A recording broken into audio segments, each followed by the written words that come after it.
Month में कितनी छुट्टी ले सकते हैं? अगर शादी है कितनी छुट्टी ले सकते हैं? यार 75% अटेंडेंस कब कंप्लीट होंगे? यार मैं रोज रोज कॉलेज नहीं आ सकती, मुझे छुट्टी चाहिए।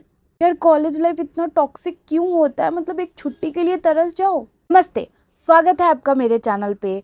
और अगर टाइटल देख के आए हो तो बहुत अच्छे टाइम पे आए हो। वैसे तो मैं बीएससी नर्सिंग की स्टूडेंट हूँ, बट ये वीडियो पर्टिकुलरली उन सारे बच्चों के लिए है जो कॉलेज जा के परेशान है, अभी जूनियर है, सीनियर है, जो भी है, और उनको बहुत दिक्कत होती है यार 75% अटेंडेंस कब कंप्लीट होंगे।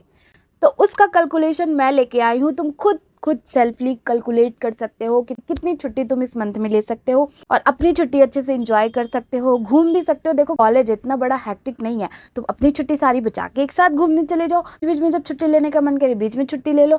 भाई रेस्ट सबसे ज़्यादा ज़रूरी है, तो उसके लिए ये वीडियो ज़्यादा ज़रूरी है, तो अपने दोस्तों को भी ज़रूर शेयर करना। चलो फिर कैलकुलेशन स्टार्ट करते हैं। थोड़ा सा इसमें मैथ है। अब हम बायोलॉजी वाले बच्चे हैं तो हमें थोड़ा सा टफ लगता है, तो हम कैलकुलेटर यूज़ करेंगे। ठीक है, तो बहुत सिंपल है, बहुत सिंपल। फर्स्टली आपको जिस मंथ का भी आपको अपनी छुट्टी कैलकुलेट करनी है। फॉर एग्जांपल अभी मार्च का है तो हम आज मार्च का एग्जांपल लेके चलेंगे। उस मंथ का कैलेंडर अपने सामने रखो। तो मैं अपने टैब पे कैलेंडर खोल लेती हूँ पहले तो, और यहाँ पे मैं लगा दूंगी मार्च का कैलेंडर। ठीक है, तो ये रहा कैलेंडर। मैं थोड़ा साइड हो जाती हूँ, यहाँ पे मैं कैलेंडर लगा दूंगी। ठीक है, अब कैलेंडर देखो, मार्च का जो है कैलेंडर, उसमें क्या है, पहले हम देखेंगे मंथ में कितना डे है। तो मंथ में कितना डे है? 31। ऐसे ही सारे मंथ में होते हैं, कभी 13 होते हैं, जैसे फरवरी में 28 ही होते हैं, तो वैसे 30 एंड 31 यही हो सकता है, उससे अलग तो नहीं हो सकता, बस फरवरी में रह जाता है। ठीक है, तो 31 डे का है। 31 डे हमारा कॉलेज नहीं रहता।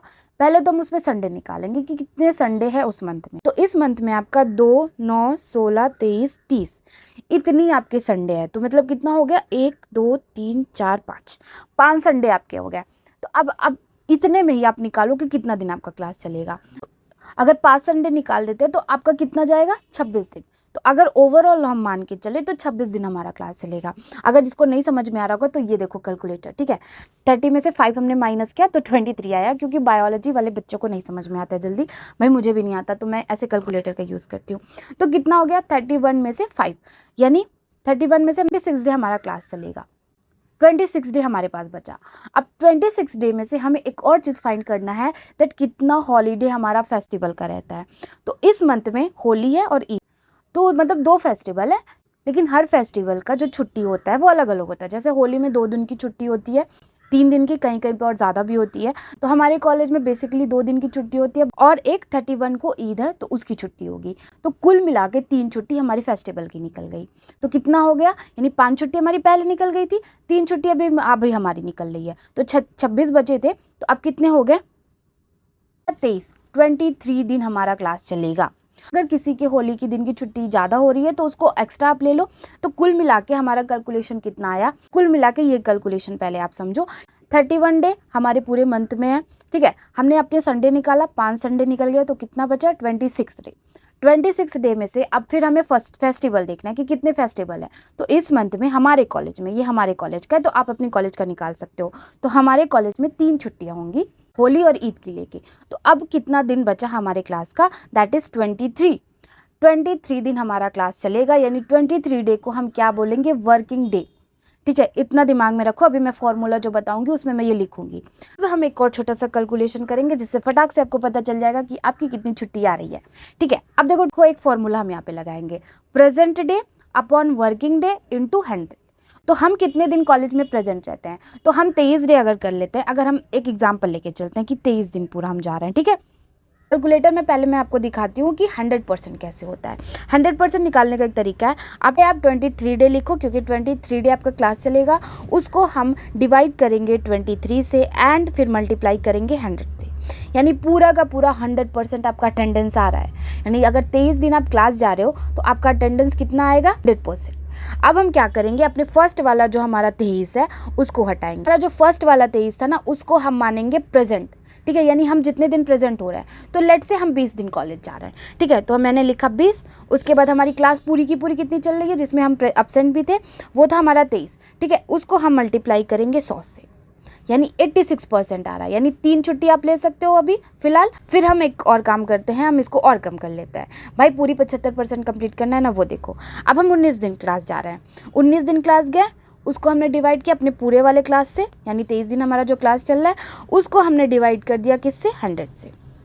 भाई 82% आ रहा है, यानी एक और छुट्टी हमारी बनती है। तो चलो 19 दिन नहीं, हम सिर्फ 18 दिन कॉलेज जाते हैं, ठीक है।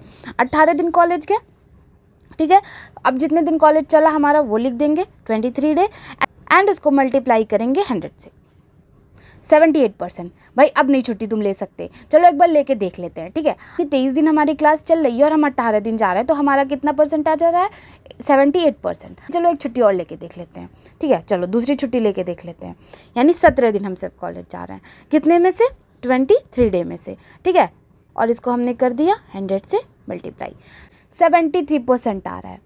अब इसमें तो तुम्हारी फ़ाइन आ जाएगी। तो इसका मतलब हम 23 में से अगर 18 क्लास करते हैं तो हमारा 75% अटेंडेंस कंप्लीट हो जाता है। 5 छुट्टी ले सकते हो अपनी खुद की छुट्टी, फेस्टिवल संडे सब निकाल के जो आप खुद की छुट्टी ले सकते हो, खुद के मर्जी से छुट्टी ले सकते हो, वो 5 छुट्टी आ रही है। अब आप इसको इकट्ठे लो, बारी बारी करके लो, बीच बीच में करके लो, कभी तबीयत ख़राब हो जा रहा है, कभी मन नहीं कर रहा है जाने का, तो आप रेस्ट ले सकते हो। ऐसा कोई तोप नहीं है कि कॉलेज नहीं जाओगे। कॉलेज वाली ज़िंदगी में भाई 4 साल 5 साल हमारा कॉलेज रहता है, अगर हम छुट्टी बीच बीच में ना ले, कहीं घूमने ना जाए, उसको फ्री ऑफ थेरेपी बोलते हैं कि हम कहीं घूमने चले गए, भाई पसंद है हमें घूमना है, तो अगर ऐसा चला ना तो इंसान पागल हो जाएगा। इसीलिए 75% यूनिवर्सिटी नहीं बना के भेजा है। आपकी मंथली छुट्टी कितनी आ गई, 5। सेम ऐसे आप हर मंथ की छुट्टी निकाल सकते हो। होप आपको समझ में आया होगा मैं जो भी बोलना चाह रही थी। यहाँ पे मैं वो फॉर्मूला लिख दूंगी, ठीक है, कि आपको कैसे निकालना है। तो मैंने प्रोसेस समझाया। पहले फर्स्ट स्टेप है कि पहले हम देखेंगे अपने मंथ में कितने डे का वो मंथ है, यानी 30 का है या 31 का है, ठीक है। फिर हम उसमें से निकालेंगे अपने संडे को निकाल के, कभी 4 ही संडे रहते, कभी 5 संडे रहते, तो उस हिसाब से आप संडे निकालो। संडे निकाल के हम निकालेंगे फिर फेस्टिवल वाली छुट्टी निकाल के फिर हम अपनी छुट्टी को कैलकुलेट करेंगे। होप आपको समझ में आया होगा। और लास्ट में मैं ये फॉर्मूला लिख दे रही हूँ, यहाँ पे लगा दे रही हूँ। प्रेजेंट डे यानी आप जितने दिन कॉलेज अटेंड कर रहे हो उसको हम डिवाइड करेंगे अपने पूरे कॉलेज वाले डे से, यानी कॉलेज डे कितना दिन चल रहा है उसको हम वर्किंग डे बोल देते हैं। यानी वर्किंग डे आपका कितना था, आप प्रेजेंट कितने थे, उसको हम डिवाइड करेंगे और इंटू कर देंगे 100 से, और आपका परसेंटेज निकल के आपके सामने आ जाएगा कि आप कितने % कंप्लीट कर रहे हो अपने अटेंडेंस का।